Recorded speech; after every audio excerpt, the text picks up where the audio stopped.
নমস্কাৰ বন্ধুসকল, কি খবৰ? মই আছোঁ আজি নাৰায়ণপুৰ বৰপথাৰত আৰু আপোনালোকক সকলোকে স্বাগতম জনাইছোঁ সোণালী অসমলৈ। আৰু এই দেখিছে মই আছোঁ বুদ্ধিষ্ট মন্দিৰ, আৰু এই সোণালী কালাৰ মন্দিৰটো দেখাবলৈ আপোনালোকক চেষ্টা কৰিছোঁ। আৰু এই মন্দিৰভাগ আছে আপোনাৰ লখিমপুৰ জিলাৰ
মূৰ্তি আছে, তেনেকৈ বুদ্ধি মূৰ্তি ছবি আছে, পূজা কৰা হয়, অৰ্চনা কৰা হয়।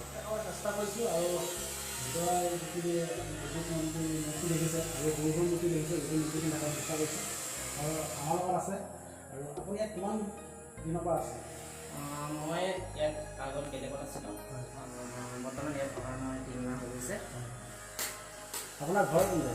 মোৰ অৰিজিনেল ঘৰ চৰাইদেউ বিশাখানী। ইয়াত আশে পাশে মানুহবিলাক কি মানুহ আছে? তাই সন্ধিয়া আছে। ইয়াৰ নীতি নিয়মখিনি কেনেকুৱা ধৰণৰ?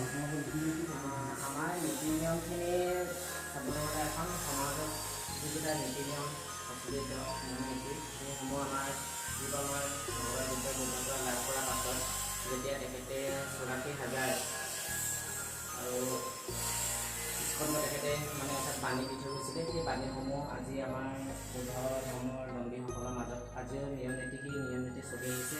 সেই অনুযায়ী আজি ইয়াত বুলিয়েই নহয়, আমাৰ বিশ্বত যিমান বৌদ্ধ ধৰ্মৰ লোক আছে সেইসকলে সেই নীতি নিয়ম অনুযায়ী পালন কৰি আহিছে। এইটো হৈছে আমাৰ মূল থাপনা।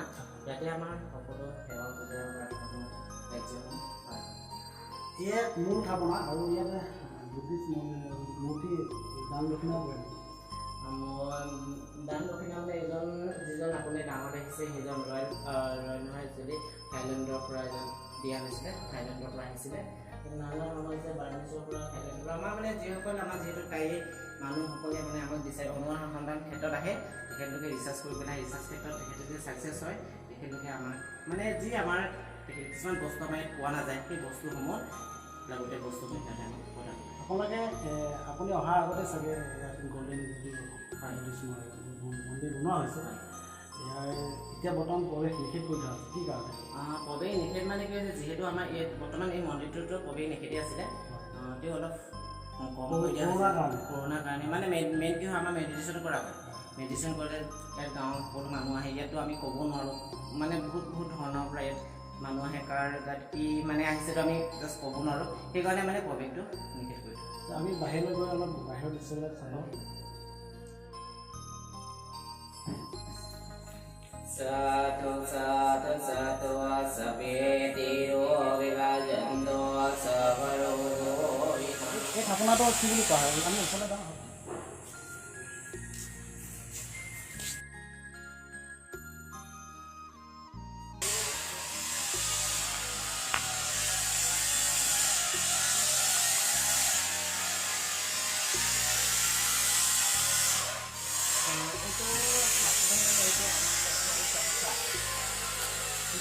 চংক্ৰা মানে আমাৰ বছৰেকত যেনেকৈ আপোনালোকৰ অসমীয়াসকলৰ গৰু বিহু তেনেকৈ পাতে কিনা বছৰেকত এদিন গৰুসমূহ গা ধোৱা হয়, ঠিক তেনেকৈ আমাৰ বুদ্ধ মন্দিৰত যিবোৰ মূৰ্তি আছে সেইসমূহ ইয়াত আনি সেই নাওখনত আপোনালোকে সেই নাওখন পানী দিয়ে, সেইটো এটা বনা এটা দেখিছে আপুনি, সেই বনাটো তাত লগাই দিয়ে। সেই লগতে আমি পোনপান বুলি কওঁ, সেই পানীখিনি যেতিয়া তাত পৰি যায়, সেই প্ৰেছাৰ য'ত সেইটো ঘূৰি যায়, সেই ঘূৰাই মানে এটা বাটখিনি ঘূৰাই সেই পানীখিনি সেই মূৰ্তিসমূহ চাফা কৰে। এপ্ৰিল মাহত 14 তাৰিখে এটা নিৰ্দিষ্ট আমাৰ বাৰ্মা বা থাইলেণ্ডৰ পৰা এখন আমাৰ পঞ্জিকা আহে, সেই পঞ্জিকা অনুযায়ী আমি নমোৱা হয়। আৰু আমি সেই নমোৱা দিনাখনৰ পৰা 18 পৰ্যন্ত 52 ঘণ্টা মানে আমি মূৰ্তিসমূহ মানে মাটিত অৰ্থাৎ পৃথিৱীলৈ মানে নমাই আনো। আৰু বহাগ মাহত আমি শুনিছোঁ আপোনালোকে আমাৰ যেনেকৈ হোলী খেলা হয়, সেইটোৱে সেই উৎসৱটোক আমি পইচ সংকেল বুলি কোৱা হয়। ৰং খেলা ৰং বুলি একচুৱেলি নহয়, মানে সেইটো এটা ফূৰ্তিত মানে ধৰক কিছুমানে মৰমত চৌ চাই সানে, কিছুমানে ধৰক ৰং সানে, কিছুমানে বোকাও সানে, এটা মৰম চেনেহ মানে এটা খেল হয়। ইয়াতে যিটো মন্দিৰ গল্ডেন মন্দিৰ আপোনালোকে বনাইছে, এই মন্দিৰটোৰ মানুহ এতিয়াতো সময় কম, এনেই যেতিয়া খুলি দিয়া হয় তেতিয়া মানুহ কিমান? মানুহ আমি নিৰ্দিষ্ট আপোনালোকক খবৰ দিব নোৱাৰোঁ, যিটো মানে আমাৰ এনেকুৱা এটা টাইম যেতিয়া পাৰ্কিং কৰিবলৈ জেগা নিদিয়ে। তো বাট ৰাতিপুৱা মানে 10টামানৰ পৰা আৰম্ভ হৈ ৰাতি 11টা-12টালৈকেও মানে মানুহ আহে। আগততো 3 মাহ হৈছে ইয়াৰ। আপুনি এনেই জানে ইয়াৰ জন্ম কেতিয়া? কেতিয়াবা এই গাঁওখন কমেও আজি 300 বছৰ আগৰ কথা হয়। মন্দিৰ মানে মেইন আমাৰ ইয়াত বুলি নহয়, আমাৰ যি আমাৰ বুদ্ধকাৰীসকল জনগোষ্ঠীৰ লোক সেই লোকসকলে নৈ পাথৰত বসবাস কৰি ভাল পায়। আজিও আপুনি দেখিব আমাৰ জীৱন তাই গাঁও আছে, সেই লোকসকলে যিমান মানে প্ৰায় চুকীয়া গাঁও, অৰ্থাৎ য'ত মানে ধৰ ৰাস্তা পদূলি অলপ বেয়া, সিহঁতসকলে সেনেকুৱা গাঁৱত বসবাস কৰি ভাল পায়। মানে একটাই মেইন হৈছে সিহঁতৰ মানে অকল নৈ, মানে সেনেকৈ ইয়াত বসবাস কৰা হৈছিলে। তাৰপৰা যেতিয়া মানে আমাৰ ইয়াত বহুত আছিলে, ইয়াৰ আধাৰ অৱসৰ অনশন নামছে এনেকৈ মানে চিগলি গুটি হৈ গ'ল। কোনোবা এতিয়া পূজাৰী বুলি নহয়, আমি মং দুজন আছিলোঁ। তেখেতৰ ঘৰ তেখেতৰ ঘৰ তিতালি। আপোনালোকে দেখিছে আমি কথা পাতি আছোঁ আৰু চেষ্টা কৰিছোঁ আমি আগলৈ যাম। কেতিয়াবা যাব দিয়া নাই, কৰোণা কালৰ কাৰণে, কৰোণাৰ যিটো ভাইৰাছ আমাৰ ইয়াত আছে, এই ভাইৰাছৰ কাৰণে এতিয়া বৰ্তমান মন্দিৰ ভিতৰ চোৱাৰো বন্ধ কৰি দিছে, এতিয়া খুলি দিয়া হৈছে লাহে লাহে। ইয়াৰ বিষয়ে আপুনি কিবা ক'ব নেকি? ইয়াৰ বিষয় হ'ল আপোনালোকে সকলোৱে জানে, অসুৰ ৰজাৰ কাহিনী আপোনালোকে বুৰঞ্জীয়ে হওক বা সাধুকথা হিচাপতে হওক আপোনালোকে পঢ়ি পাইছিলে।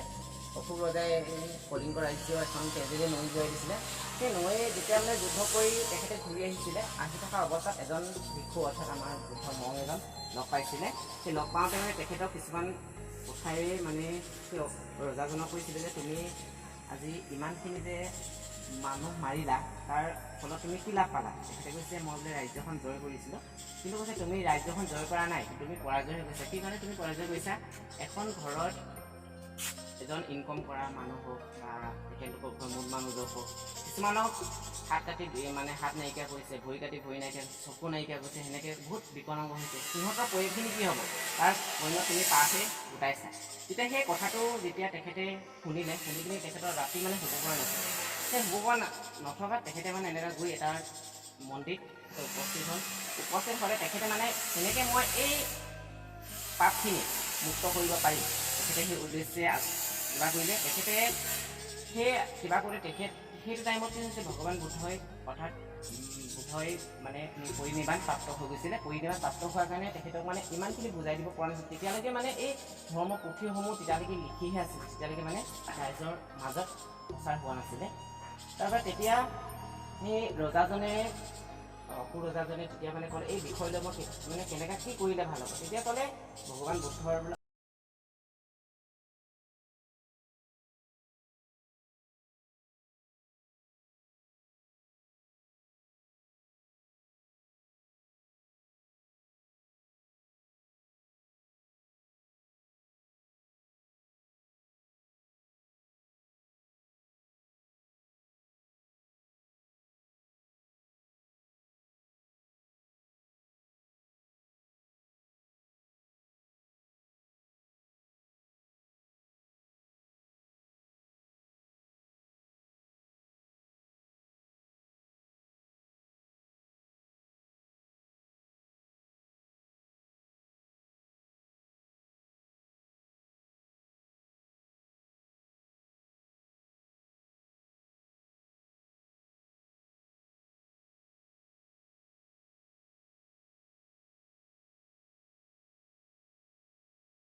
মানে এইটো এটা অৰুণাচল আছে বুলি আমি জানো।